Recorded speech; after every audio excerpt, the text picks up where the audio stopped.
all as we celebrate the magic of women in cinema at our Film Coven.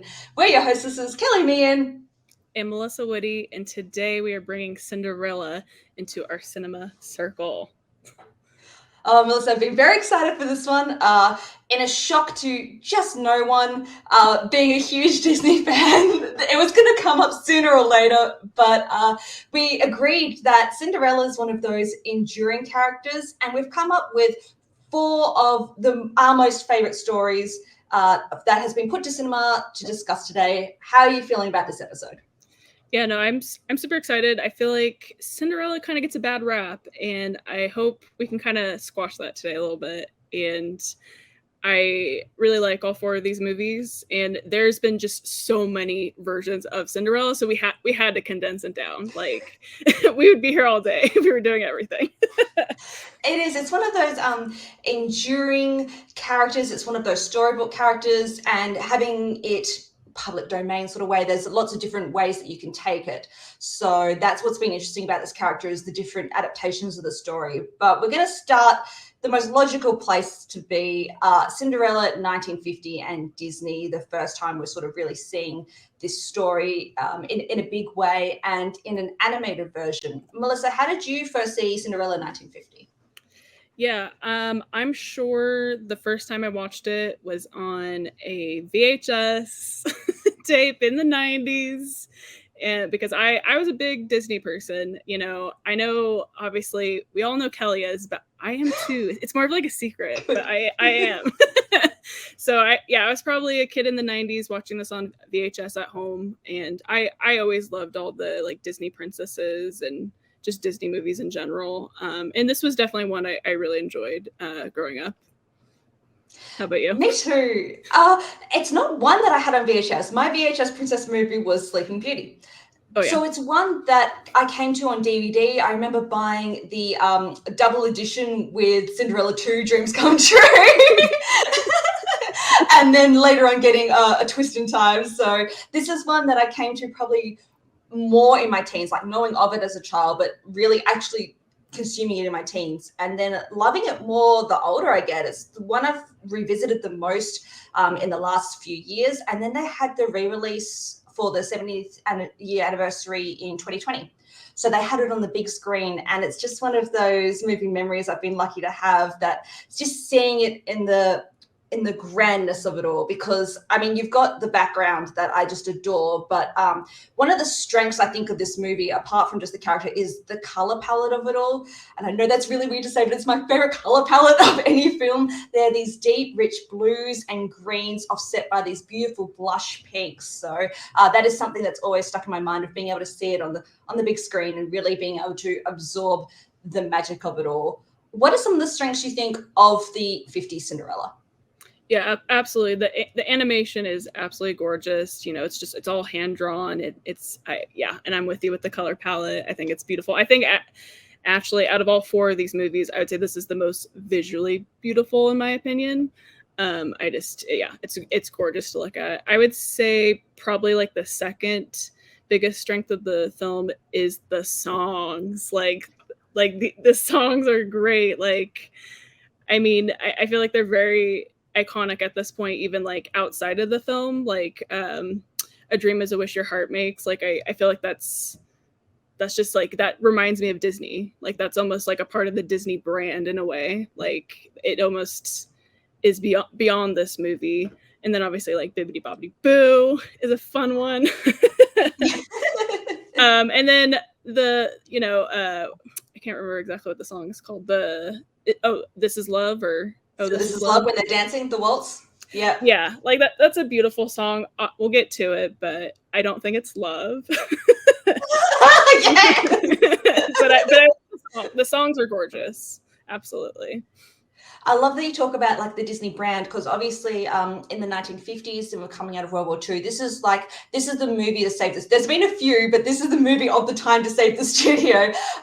This is what Walt Disney's gone back to princesses, because Snow White was such a huge commercial success. So we're going to pour all our time and strength and energy into Cinderella, and it was a really big success. And I think a part of that is the animation, the songs, and having those endearing characters. And something I noticed for this one in particular is how much we see the mice friends and the cat and the farmyard animals. And I remember noticing the first time when I watched it on the big screen, I'm like, this is a lot of the opening movie that I just either don't remember or just does not focus on Cinderella. I think the first 20 minutes, we don't even see, like, we get one shot of Lady Tremaine and the stepsisters, but most of it, because you're in the medium of animation, you can give those little cute voices and have everyone understand mice. So we see a lot of Jack and Gus, and I love Astro nearly got called Lucifer because I love that cat so much. Personality in a boot. But I think that's something that's obviously become part of the fabric of Disney, is your cute animal sidekicks. So we saw a little bit of it in Snow White, but this was definitely one of the ones that pushes that narrative forward. How do you find the character of Cinderella herself? I actually think she's really strong in this movie. I know it's maybe a hot take. I'm with you.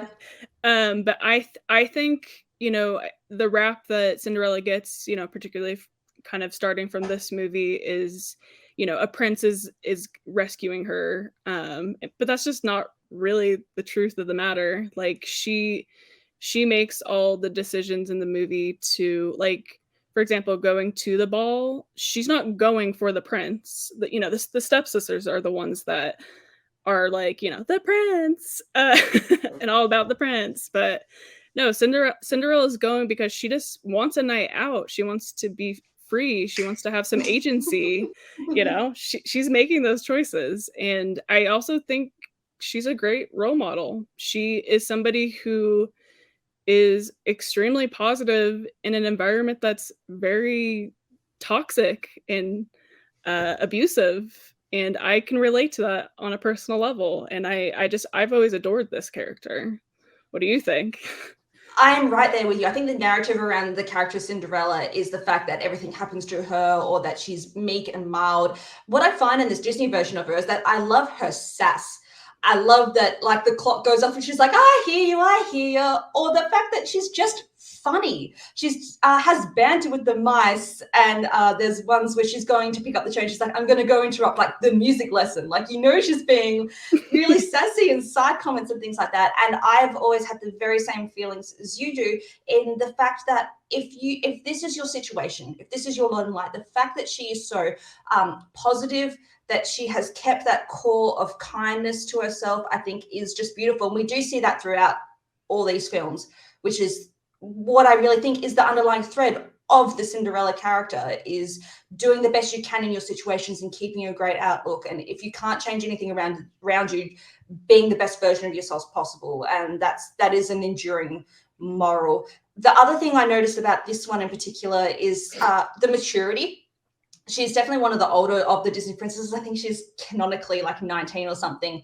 And Eileen Woods has a really beautiful melodic voice. So that automatically grounds her a little bit in her setting. And so she does speak with a beauty and a grace. She's Miss United States. I'm so sorry. It's a habit. She could be Miss France. I think.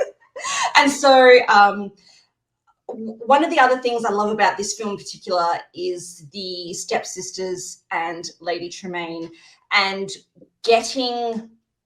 we get that key scene, and it's still a horror movie when it happens, of when she comes down in her mother's dress that her mice friends have remade for her, and the sisters just paw and claw, and you get it. They do shoot it like a horror movie because it turns red, and you get those strings come in to underscore it all, and you just see her gasping like this. And when she runs out of the house to cry in the garden, it breaks my heart. Is this one of those key scenes to you, Melissa? Yeah, no, absolutely. And I haven't seen the movie in years, so like rewatching it, I did slightly forget about the scene, but it's absolutely a key scene, because, like, yeah, Lady Tremaine is not doing anything. She's just letting it happen. And it also is like physical abuse. Like, in the most Disney way possible of showing that. But no, it's upsetting that they're treating her this way. Absolutely. There was something as you sort of said, it's physical abuse, and like as an adult now, you can sort of really recognize that happening. But the other thing that stood out to me very clearly in the scene is that how female specific form of abuse that is, that you are ripping at another woman's clothes, that you're ripping at another woman's appearance and trying to make her less than. That feels very true to the female experience. Do you agree? Absolutely, yeah. It feels very personal. Yeah, and those girls, they're pretty funny, but yeah, they definitely turn pretty evil here. And again, just Lady Tremaine's kind of just watching it happen and is enjoying it too, I think. Lady Tremaine is an interesting character throughout all four of these films because it very mirrors the Cinderella of the film is the Lady Tremaine we get. It definitely is two sides of the coin or a balance of the scales, if you will. So I find that if we have a maturity and a grace to the Cinderella, you have a more I was going to say ladylike, but a more put together woman, as opposed to some of the other ones we actually do end up getting. There's never a hair out of place in this version of Lady Tremaine. It's a very Regency period of cutting with words and cutting with schemes rather than actually getting her hands dirty or things like that. But I like when she grabs the shoe and smashes and things like that at the end, because it balances just how sweet and kind that Cinderella is. What are your thoughts on Lady Tremaine as a character in this one? Oh, I think she's terrifying, and it probably has something to do, and you'll have to probably fact check me. I don't know what the voice actress is, but I know she's the voice actress of Maleficent, Yes. which again, I was more of a Sleeping Beauty gal growing up. But both movies, man, she just, her voice, it's so like menacing and cunning. And just even just the way that the character looks is like, it's terrifying. I'm like, I don't want to cross this lady. There's that meme that goes around like, all my life I wanted to be a Disney princess, but I think I'm this lady, and it's Lady Tremaine in bed with the cat. I'm like, yes, that is what has happened. Basically. So we get probably one of the most iconic pieces of Disney animation with Bibbidi Bobbidi Boo and Cinderella turning into the dress. I mean, this is just pure magic. I am a stickler. I'm wearing the blue now because that's what the marketing has done, but it is a beautiful silvery dress. It's a white dress. She looks like Starlight. And it gives us actually a key point to Cinderella where the fairy godmother is like, the rule of the story is that midnight, the clock strikes, everything's going to turn back to what it is. And Cinderella is always just, that is more than enough. That is more than I could ever hope for. And just being grateful for what it is. And the fairy godmother just cups her cheek and says, bless you, my child. And it's just one of those things that really does set her apart from other characters. What are your thoughts on the dress, the ball, getting ready to go? Yeah, no, something that like rewatching it that I kind of didn't remember was like when the clock strikes at midnight. Like at that point, she doesn't even know she's dancing with the prince. She's like, "Oh, I gotta go. Like I haven't even met the prince," and he's like, "But hello," and then so like she doesn't even realize that like he was the prince, which I think is hilarious. And I also did not remember how it was like so dramatic, but in the best way possible. The like clock striking, like, and it was going on forever. I was like, this is like so intense and dramatic, but I love it. That chase scene that goes like the horses fly out and she's running out like it's some Fast and Furious movie all of a sudden, like the chase is on. You alluded to it before. How do you find the prince and the romance in this film?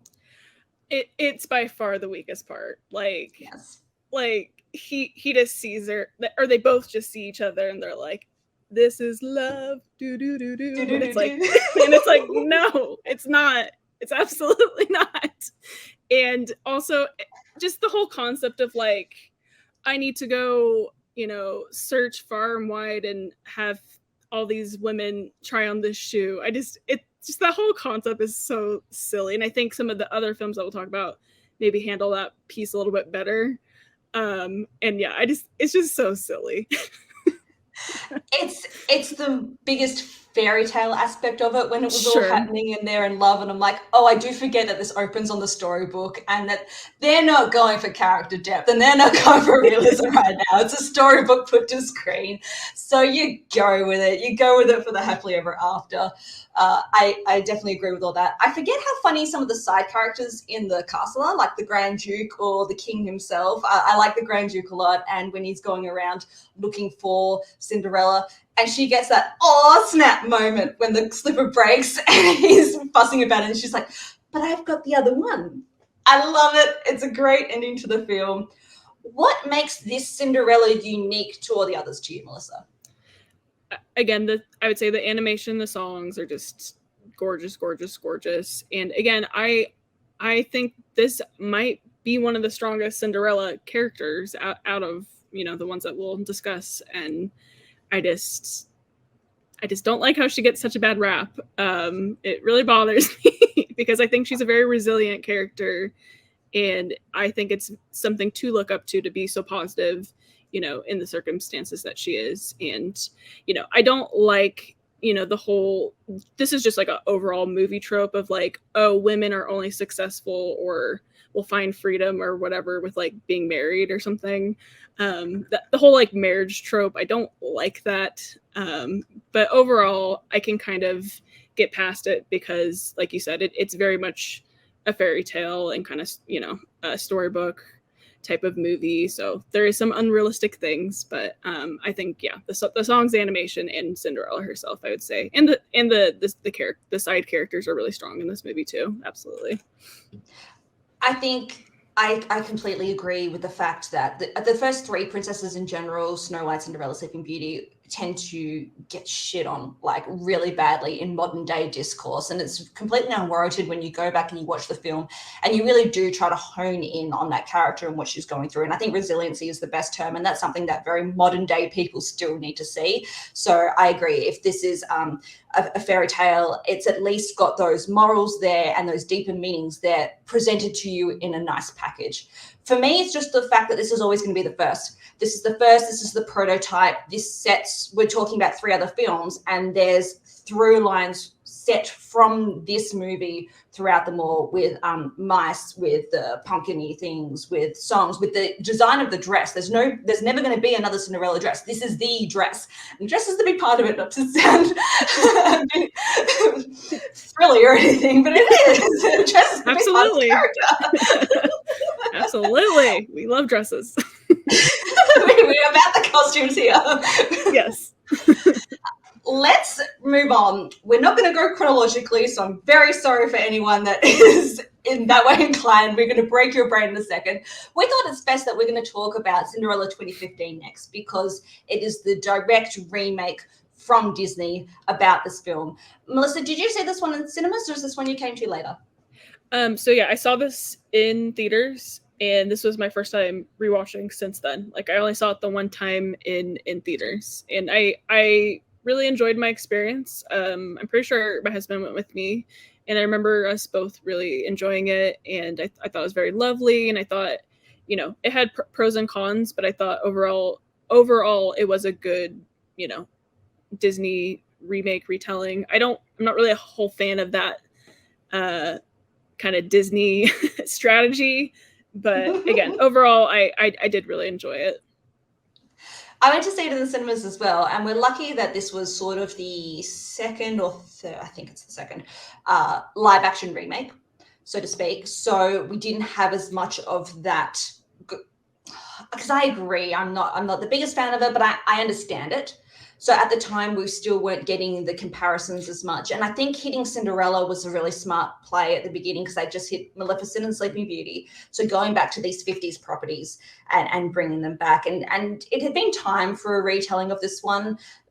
Do I need many more Cinderella stories? No, like, I'm firmly off the Snow White train.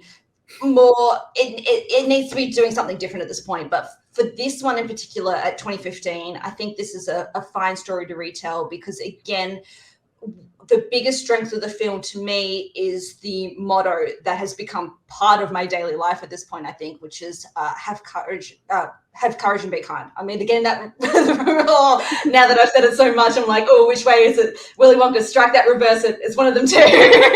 But basically those principles, and you hear it again and again and again. But I think that is the biggest force. So they have played as true to the 1950s as possible, but adding in so much more. Melissa, are there any additions they did to this film that you think is an improvement or something? Oh, I like the way they went down this avenue as opposed to the 50s. Yeah, I think probably one of the biggest things is the prince and Cinderella's relationship. Definitely improved from their original because, again, I think that was the weakest part of the original was, that whole dynamic and that love story. So I felt like in this one, it was a little bit more believable. They kind of like a meet cute.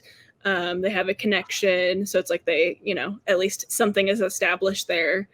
It's not necessarily love at first sight, but kind of, they definitely have an affinity for each other. They're like, oh, okay. And then once, they meet each other again at the ball, kind of expands on that as well. And then obviously how it ends. I would say that was probably the biggest improvement. I'm probably going to be a little bit critical on this one because there is a few things I really did not like. But I would say that was probably the strongest improvement was the dynamic between Kit or the prince and Cinderella.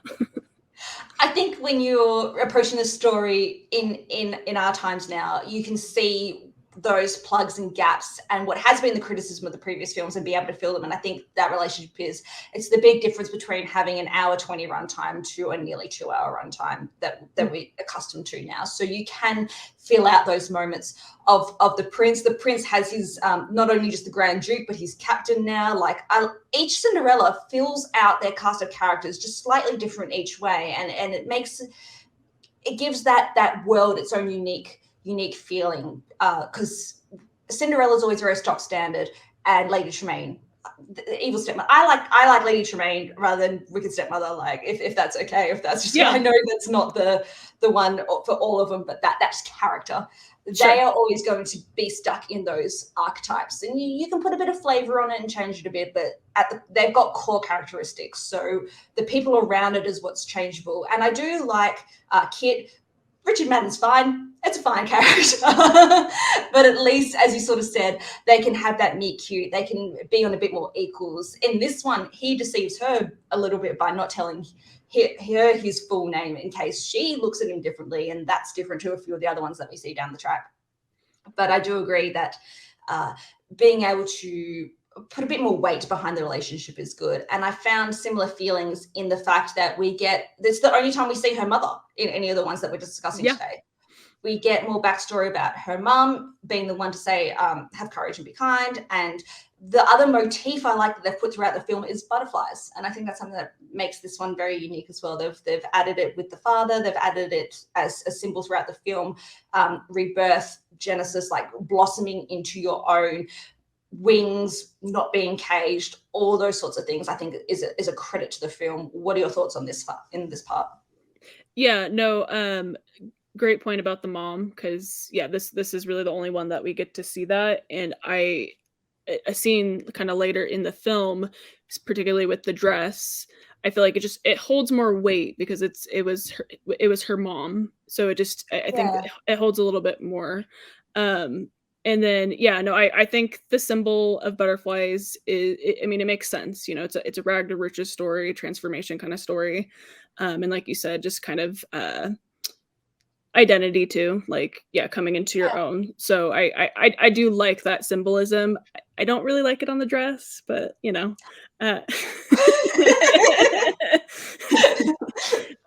but we'll get there when we talk about the dress.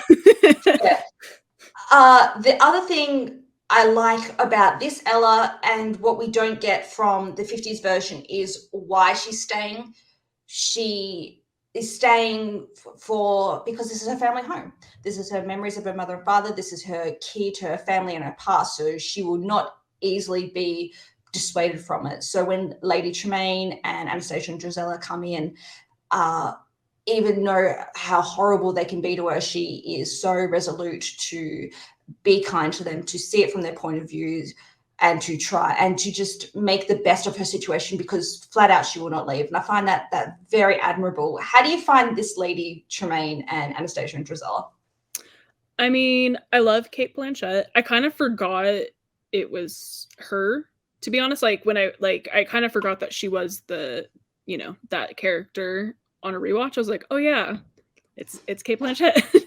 Which I will say that the introduction of her character with that outfit, with like the green and the black, like The love costuming that. is Yes. so good in this film. Yes. And then like the cat on the leash and just like the fluffiness of the cat. I don't know. I love I loved that intro of her walking in with the cat on the leash. But no, I think ultimately it's like, I watched this I believe last night, and it's a little forgettable, like her performance, which is weird because I think Cate Blanchett is like one of the best actresses, especially, considering last year with Tar.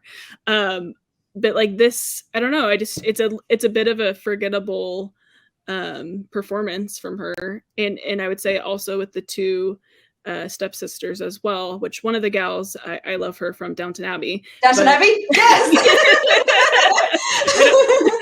But again, just I think all of them are a bit forgettable and kind of like very much that caricature, and it's just they kind of fade in the background. They don't really add anything new, and there's not really much to remember, in my opinion. I like that critique. Is that probably your biggest critique of the film? There's a few more. There's a few more? Okay. I'm gonna go on that train because okay. I like that. Oh, this film is so contradictory because sometimes they're really pushing in your face, these are the morals, and she will not let it go. And have courage, be kind, and we're going to hear it again and again and again. But when they're being more subtle is when I think they're also just being much more effective. So there's that scene with Ella and her father, and Cate Blanchett just walks past and sees it all. And I like when we give our Lady Tremaines more motivation and more behind their thought process. And again, it's a very woman thing to see the attention's going to the daughter and not going to her. And she's able to survey that scene and know what is happening in the house that she's just come into. So I like that. And then on the other hand, you get towards the end, the confrontation between her and Ella, and she's like, why are you so cruel to me? And this is just the clunkiest dialogue I've heard in a while, where Cate Blanchett is like, because you are good and you are pure and I am. And I'm like, yeah. We didn't need that. We didn't need that right now. What are some of the things that maybe didn't strike as hard for you for this one? Yeah, again, this one is such a mixed bag for me because, like, I really think like the production design, costume design, it's amazing. It's a real life storybook. That is definitely the biggest strength of the film. Yeah, just the look and feel of it. Just it really, they did a great job with it. But just I don't know. I kind of struggled with, again, narration is kind of hit or miss for me. I felt like it's a lot of narration and a lot of exposition. Like, I think I had to pause to go to the bathroom, and I was just like, gosh, we're 30 minutes in, and like I haven't really even seen very much of like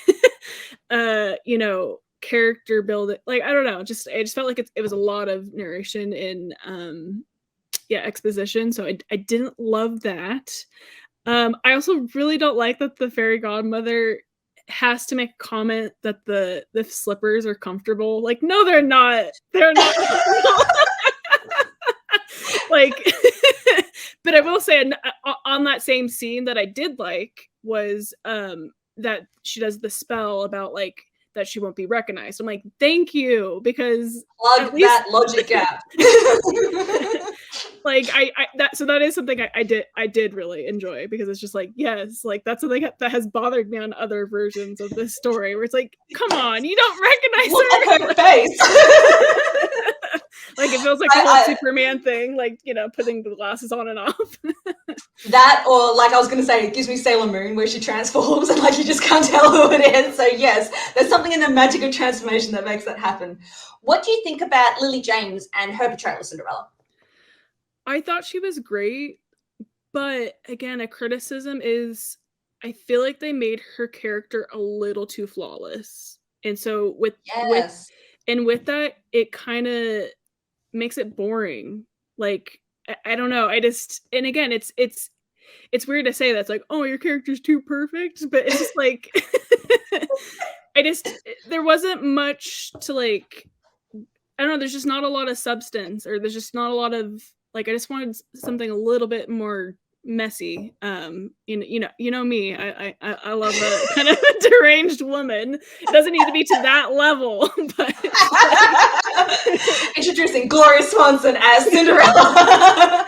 No, I had the same. I a very naive character, a very sheltered character, and then I wrote wide-eyed optimism. That's what it is. She's very wide-eyed, and she meets Kit, and isn't he just lovely? Like it's a lot of that, but so it's better in the parts where she is having a bit more guts and having those confrontations with people. I love the ending. I think the ending is really good with her and Lady Tremaine, because I'm her mother. You have never been my mother. Like that is the only sort of fist pumpy sort of moment we get from her.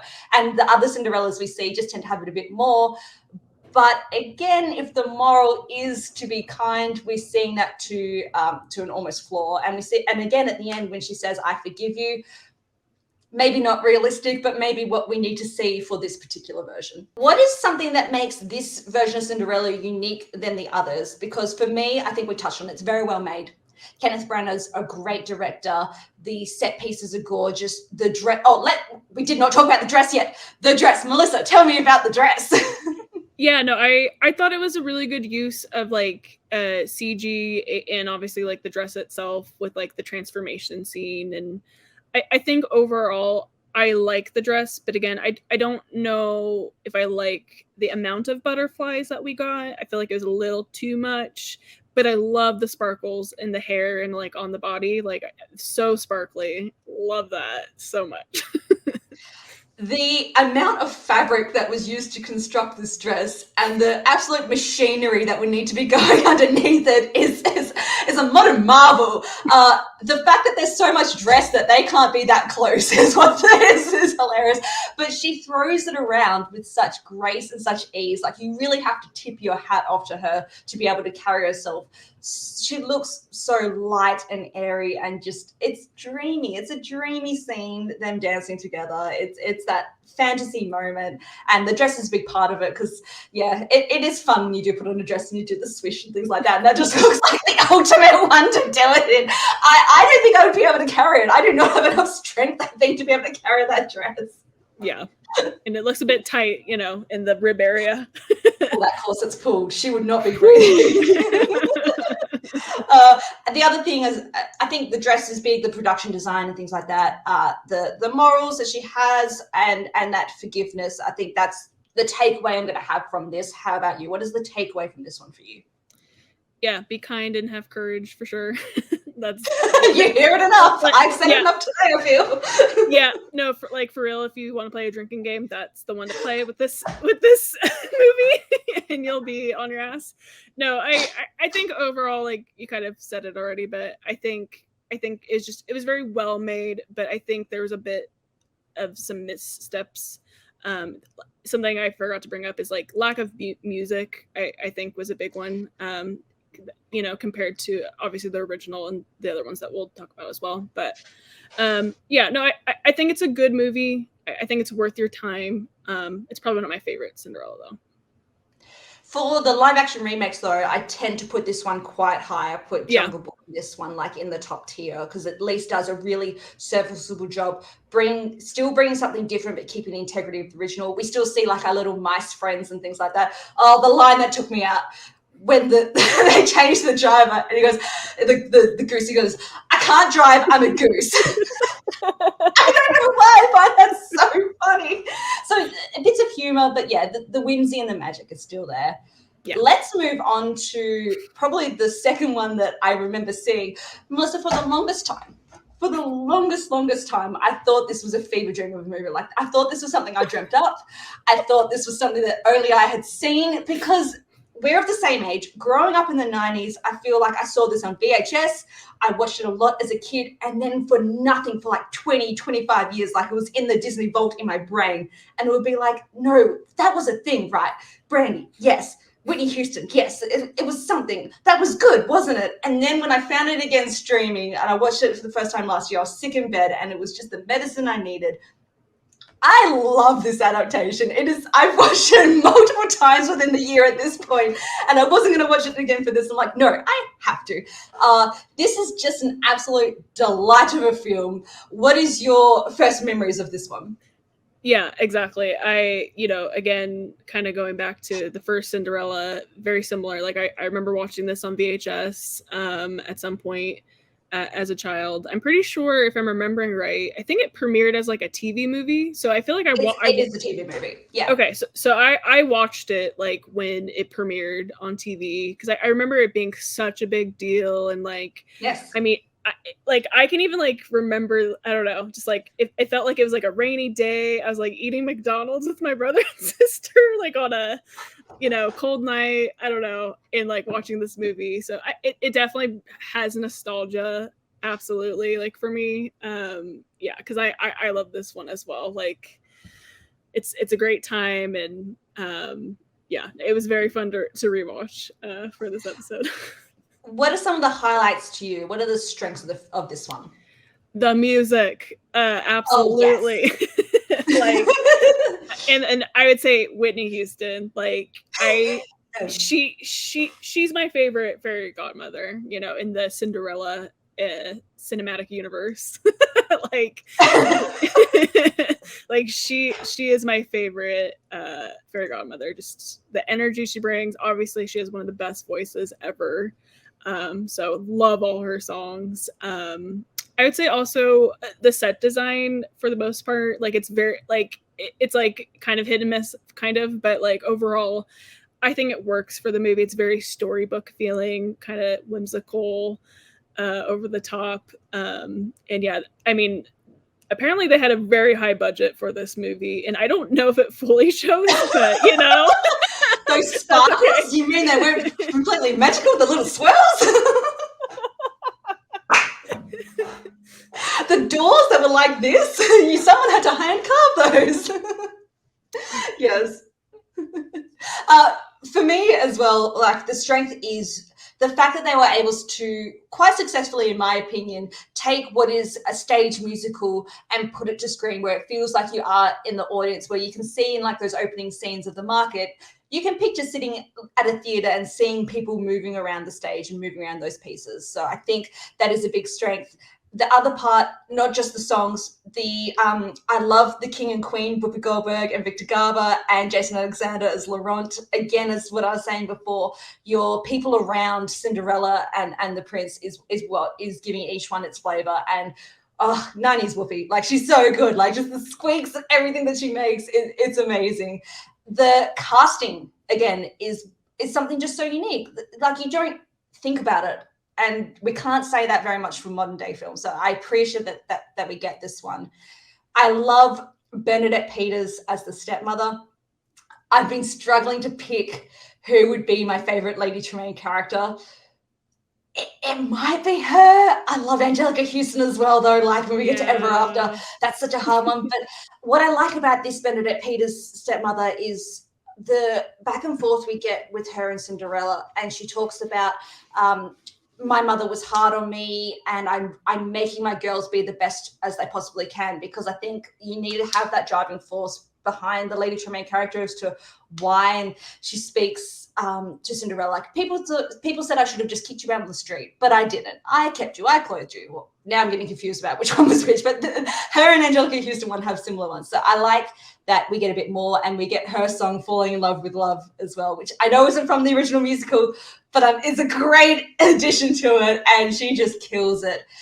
And you get that scene where Cinderella's been to the ball and they're all dancing around the room together, just having a girly moment, and it's great. And even she buys into it, and she sings like, all your life you'll think of this. And because we do get that backstory where she had been in love, but it's not what is going to make her or her daughters as women in this world prosper. So she snaps out of it and nope, this is rubbish. And I like that you get to see that thought process, which isn't something we always get to see for that character. What are your thoughts on Lady Tremaine and the stepsisters in this one? Oh, they're great. Like great comedic, great comedic timing. Like they're just a lot of fun and very, very like over the top kind of comedy stuff. But I think it really works. And like I feel like the costume design specifically for like the ball, like it was just giving me peacock vibes. I'm like, y'all are just like 3 peacocks, like just like way over the top and just like the feathers and I don't know. I loved it. Yeah, no, they're a lot of fun for sure. And I really like a lot of the songs that they sing as well. That transition from stage to screen, you can see in that ballroom scene where everyone's dressed in purple so that we get to see our main characters dressed in these big, lovely dresses. One of the stepsisters is wearing that hideous fabric that you saw in Death. I was thinking the purple, like the iridescent-y sort of purple sparkle that was like on every costume or girl's dress in the 90s. So absolutely. What are your thoughts on Brandy as Cinderella? Yeah, no, I think she brought just like a great presence to that character, and obviously the songs again. I'm sorry, but this one for like this version beautiful. Of Cinderella, it's all about the songs. Like I'm sorry, it's it's like the thing I think about most when I think about this movie. I will say kind of overall, I think the characters are not super developed, I would say, for the most part. Like it's just like very much a musical and a lot of fun. So I would say like character wise it's fine. Like it's not the best Cinderella in regards to that piece of it, but I loved Brandy and I love the songs that she gets to sing. So like her performance was great, just the characters is all right.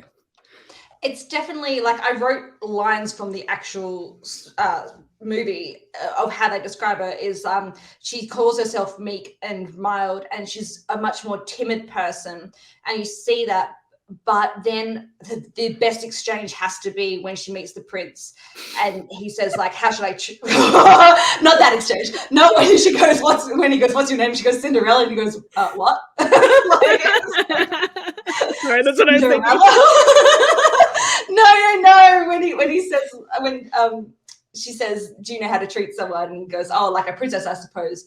And she's like, no, like a person, like with honor and respect. So I like that you get those little moments in between.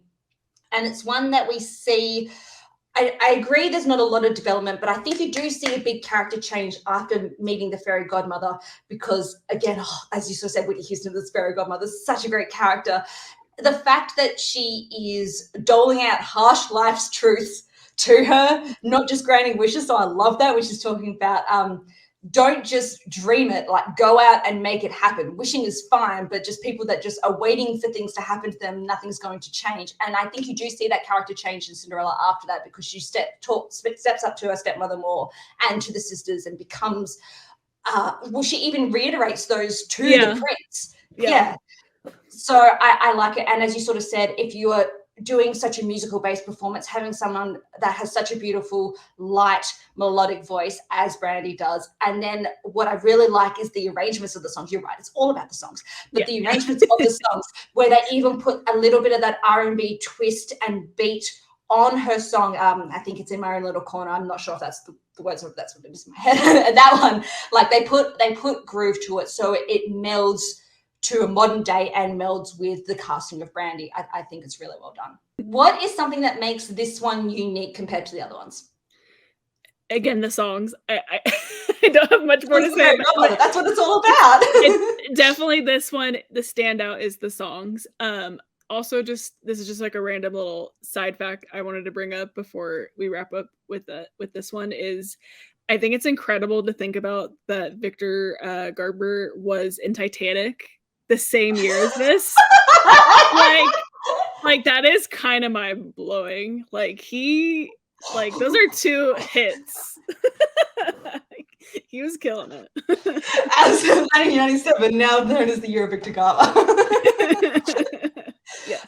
Also, because we're watching it and you're like, oh, Jason Alexander. And that's another thing, like getting someone of stage presence, like he does so much comedic timing. His song when they're in the marketplace announcing the ball is so much fun. And I think that is the thing that it comes down to it. It's a lot of fun.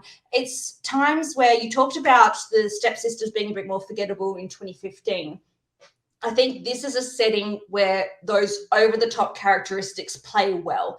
In the 2015 one, it felt very out of place. It felt like no real people would act like this, but because you're doing a musical version of it where everything is heightened, it plays really well. Let's move on to our final film of the night, possibly saving the best till last, definitely.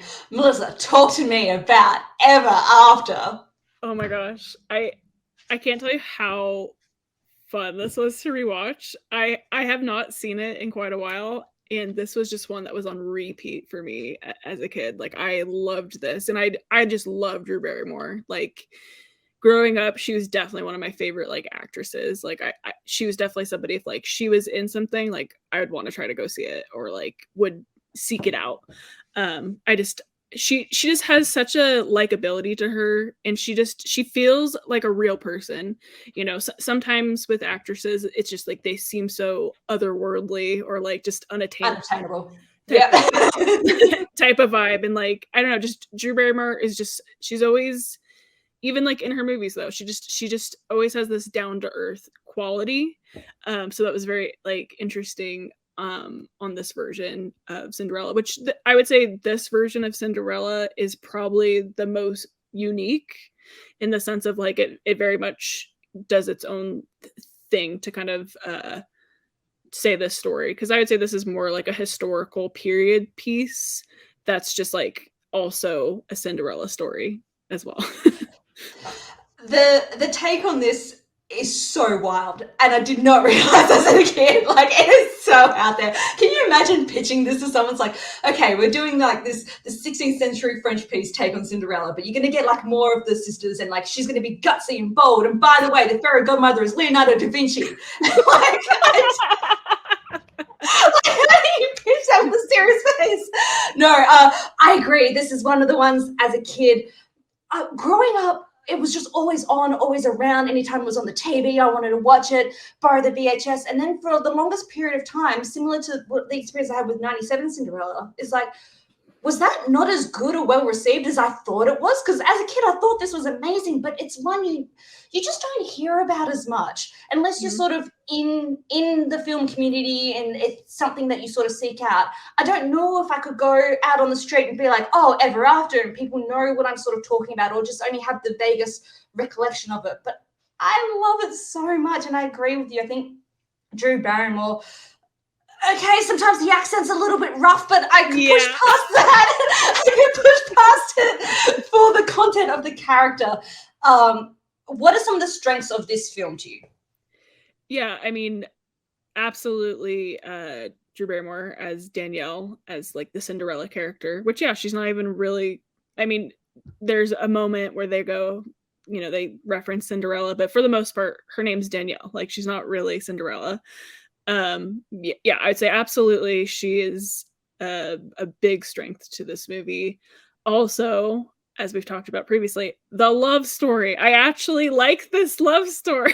Like, oh my gosh, the flirt game between these two. I was dying. Like, okay, the scene where like he is like, or I think she's like something to the effect of like, you know my weakness, but I don't know yours. And he's like, you don't know? Or, you know, something like that. Isn't it obvious? I thought it'd be obvious by now.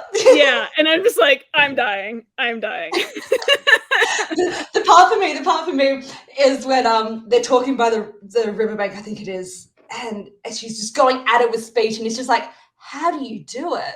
And she's like, what? It's like, live with such passion each day. I think that's just so great, because we do know those sorts of people who are just gung-ho about their views and beliefs, and this is it, and going.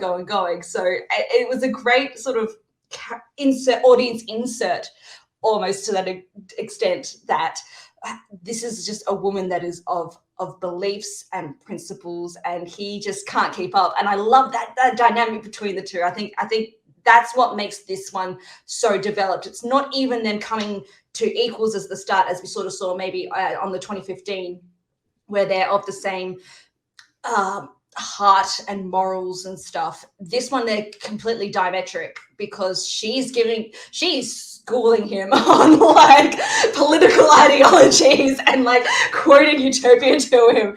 And so I like that you're just getting that one-upsmanship all the time, and them being able to see each other's point. I think that's what makes it a bit more different. What do you think? Yeah, no, again, I think it's probably the strongest part of the movie, which we haven't seen yet, is actually the love story, the relationship between them. Because yeah, she challenges him, and I love it. And you get to see the character growth for both of them, and it's very satisfying. I am a sucker for love. I love a good love story, and like this one really works for me. This is such a good take on a character, and unfortunately we see a lot of that backlash in modern movie makings about taking a character and just making her great at everything, or making her instantly, like I think of, say, Snow White and the Huntsman, you know, giving her armor and giving her a sword and all that sort of thing. I think we got like a lot of backlash for that. I think this is a really good example of taking that classic character and giving her fight, giving her spirit, but backing it up with you being able to see that development. We've seen her as a kid. I love Gustav, her like whooping Gustav at the start of the film, that she's not your typical lady, but it doesn't feel unattainable is not the right word, but it doesn't feel not developed. It doesn't feel not authentic to the character. Danielle feels like a very authentic character in everything she's saying and everything she's doing, and we've seen the process of it all. So I think that's what makes it great, and that's what gives good payoff to sort of scenes like what is my favorite scene, when they're captured by the gypsies. When they're captured by the gypsies and she starts making demands, like it's not that he needs to save her, but he's like, yep, no, your quarrel was with me, let her go. And I'm like, yep, fair. She's like, I demand a horse, you've left me without an escort, like here's my she just drops it, and it's great. And they're like, my lady, you can take whatever you can carry. And this is what I love about this character, is that she just uses her brain. She uses her brain and her wits to get out of a situation. She says, do I have your word? In my horrible Drew Barrymore impression of an accent. And so she walks over to Henry, slings him over her shoulders, and trots off with her. And it is just so good. It is one of those moments. Melissa, what do you think of the scene? Oh, absolutely. Like, love this scene. I love that it's, you know, subverting those tropes of like, you know, the princess being saved by the prince. Danielle's saving him. And I just, it's a great comedic moment.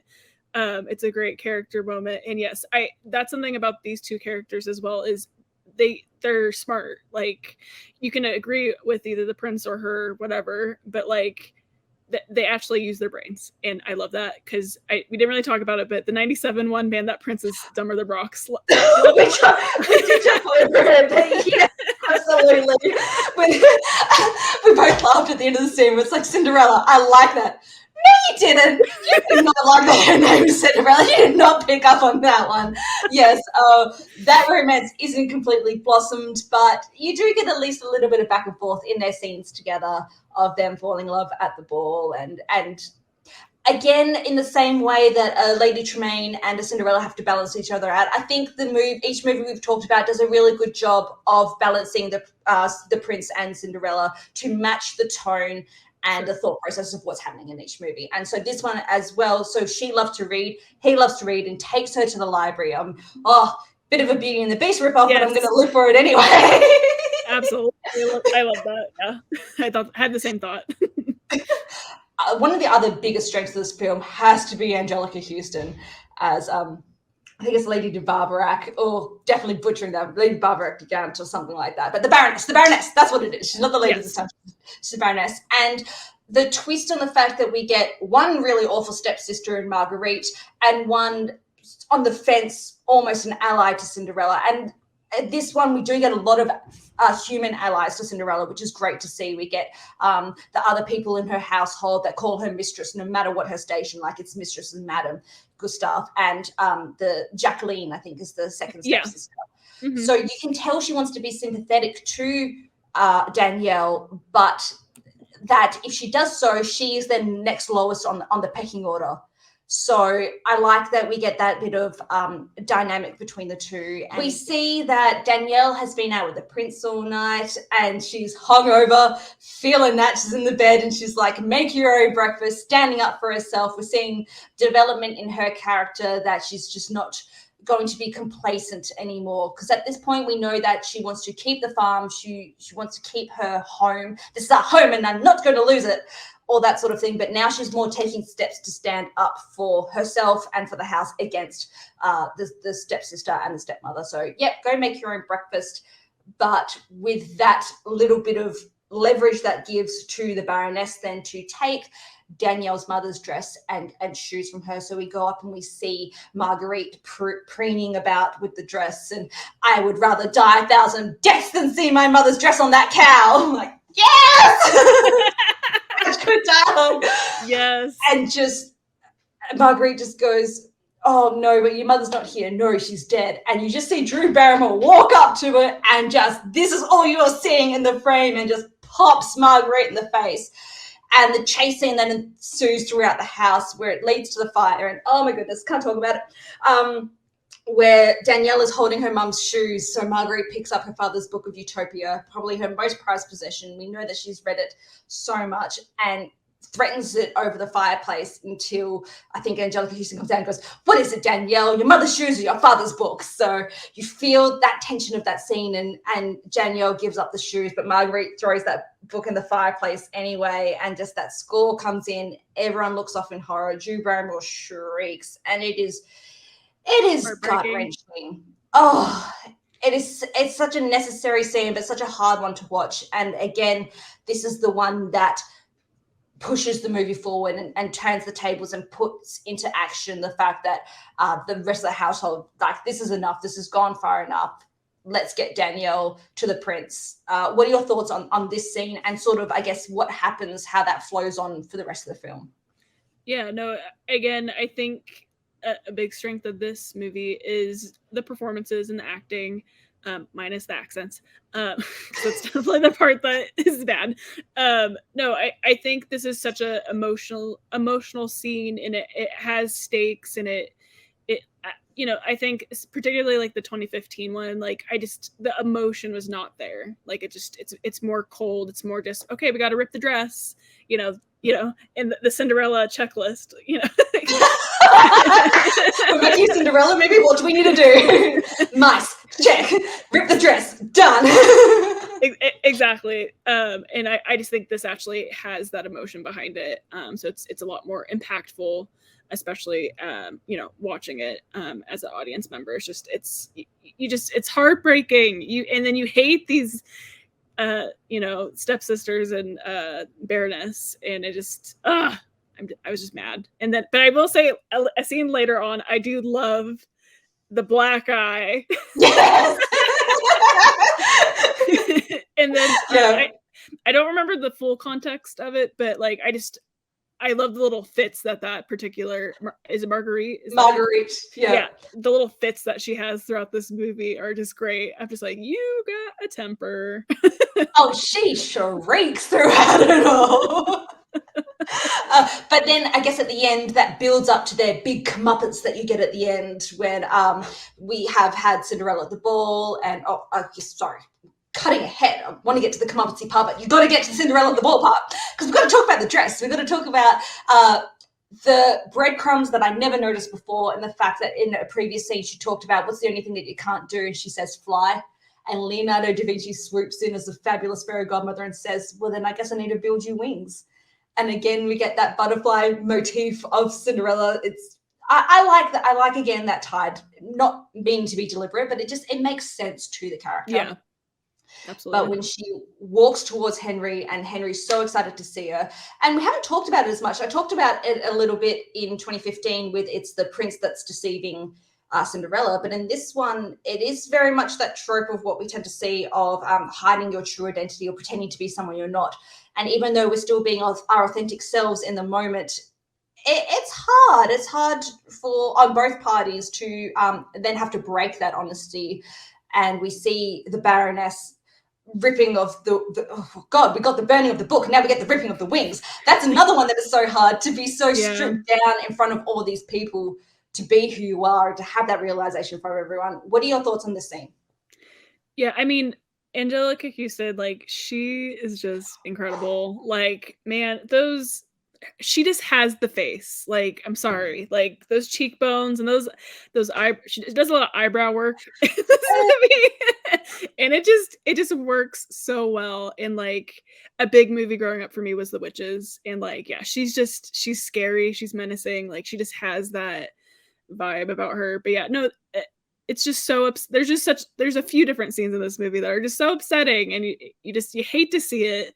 But man, just going back for a moment, that dress and the wings, oh my gosh. And I think she says, like, just breathe. Yeah, breathe, yeah. Just breathe. Yeah, and just the way that's like kind of shot. The shot.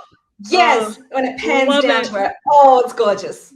It's like that's like the scene I think of when I think of this movie, is just her with the butterfly wings and the sparkly dress.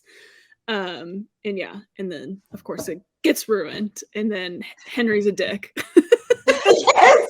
But I love that Da Vinci just goes up to her and is like, horseshit, like to him when he's like sulking by himself. He's like, then you don't deserve her. It's beautiful. But then we get the scene where Danielle gets sold to Mr. Lapue. I tried not to say riffraff for a second.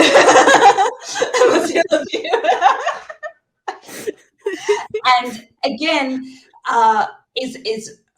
we see her with the swords and breaking out herself and standing up for herself. And I like we get that subversion of the tropes where she has already just let herself free. She's obtained her own freedom, and Henry rocks up at the end too late. It's like, but I'm coming to save you. You're coming to save me. Like, it's good. And then they get there happily ever after, but not without, I talked about comeuppance before, I'm so excited, not without the comeuppance of the Baroness for lying and scheming and playing these intrigues.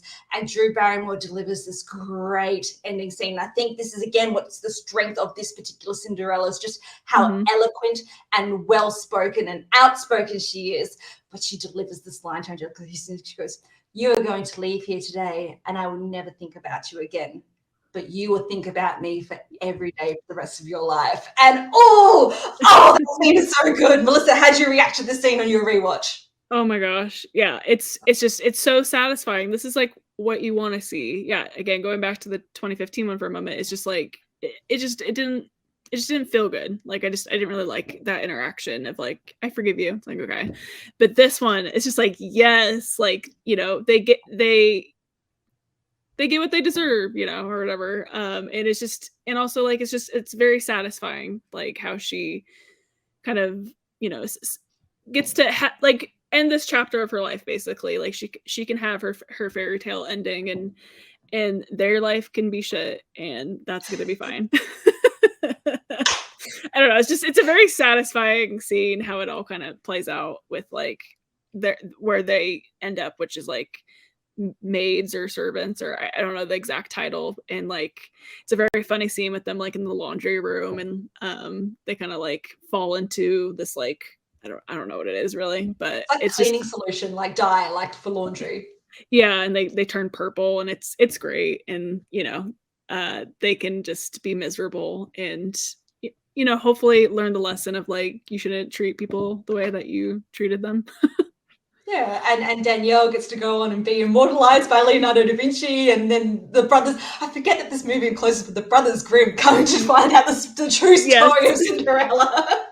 Love that little touch, that little detail. It's great. Melissa, is there anything about the wonderful character of Cinderella that you can see throughout all four of the films that we've seen today, that just makes this so enduring? Yeah, it talked about it a little bit earlier, but yeah, I just think this character is somebody who is very resilient, and I think all these movies have a kind of through line of hope of like, you know, if you stay positive, you know, even through maybe difficult times or what have you, like there's light at the end of the tunnel type of thing. So I think that's a very, you know, beautiful message. And I think Cinderella is a very strong character, and I just hope people that are watching this episode maybe change their mind a little bit. I think that's just so beautifully said. I think, especially now as I get older and as you go through phases of life and stages of life and the hard knocks that things get thrown at you, the line that I keep coming back to is no matter how your heart is grieving, if you keep on believing, the dream that you wish will come true. I think the 50s version and the songwriters just hit the nail on the head there. And that is going to be the legacy of the character throughout. And I agree. I think this is a lovely lady. This is someone that needs to be exalted. And you can tell why we keep getting versions of this character, because there's something very true to the human spirit and the human condition that we see in Cinderella, and something that we keep aspiring to be. So I love that we've inducted her into our Film Coven today. Yes, absolutely. Thank you for watching our episode. We're really having a blast. This project is bringing us so much joy, so much passion. Keep watching, keep subscribed. Find us on the podcast feed, which will launch by the time this episode is dropping. Look at all the wonderful work that Melissa is doing to take our episodes to the next level. I'm really just having a blast with this all. Oh gosh, yes. Like I don't want to get emotional. Yes, but yeah, this is something I'm very passionate about. You know, highlighting women in cinema, because I love movies and I love women, and I'm just this brings me so much joy to highlight this. So yes, continue watching and stay magical, everyone.